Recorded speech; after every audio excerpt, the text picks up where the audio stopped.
Alright guys, welcome back to the Frugal Homestead. So today we're going to be making a little treat that I like to make every once in a while. I don't like to make it often because when I do make it, everybody really enjoys it. But if you made an everyday meal, they probably wouldn't. So this is my recipe for pizza pasta. Alright, it's really simple.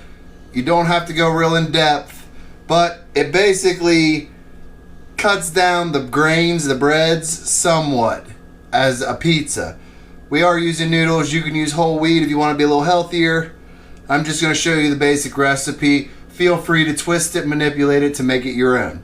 So we're going to start off with a half a box of the spiral noodles is what I like to use. Feel free to use whatever noodles you like or whatever you have in your house. So we cook half a box, then we drain it and kind of make sure they don't stick to each other. Alright, so that's ingredient 1. And we're going to put that in our pot. For this one, it's going to be set on slow cooker mode, but this is actually our pot for a pressure cooker. So you just take it, put it in a crock pot. That's what you're going to be cooking this in.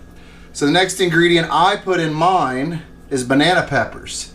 So we got, I don't know, about a third or half a cup of banana peppers. Pour those in there.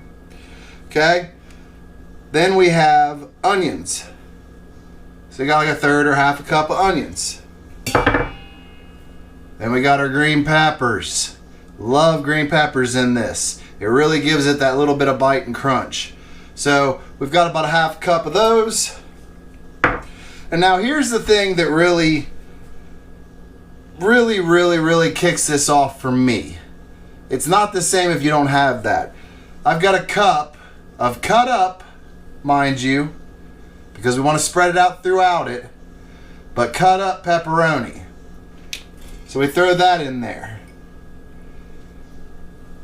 Now, next we're going to add 1 jar of pizza sauce.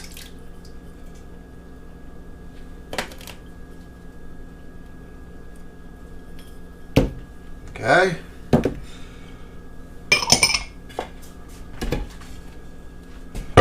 So now you've got all your ingredients in here. This is where I'm going to add the Parmesan cheese.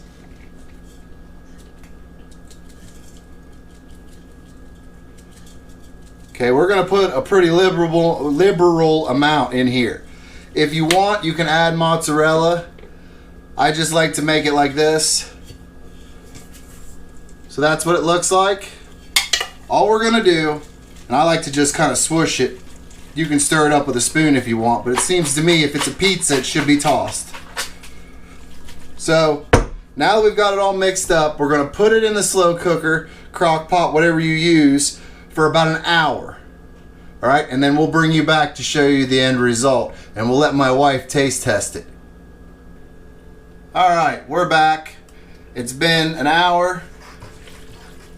It's mixed up really nice.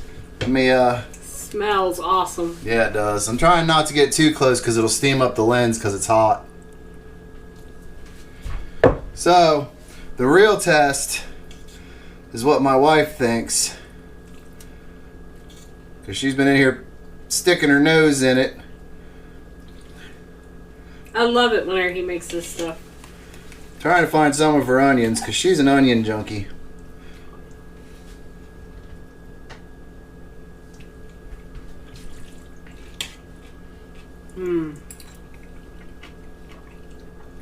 Really good. You really don't want to cook it more than an hour or two because it'll soften the vegetables. There won't be no crunch. So this is one of those things that when you want a recipe that's a little different, this just is the perfect way to change up just something that would be normal. And everyone will like it. Yeah, I mean, you'll have a hard time finding somebody that doesn't like it. You got to pick your toppings, though, based upon what your family likes. There's your big onion and your banana pepper. Pick the toppings that your family likes. Put it together. It's a nice alternative to a pizza night. Much more cost effective, too, than buying a bunch of pizzas. If you got a bigger family, you can make a big batch of this cheap. Oh, yeah. So, Until next time, I'm Tony, I'm Missy. and we hope to see you again here on the Frugal Homestead. It's dinner time.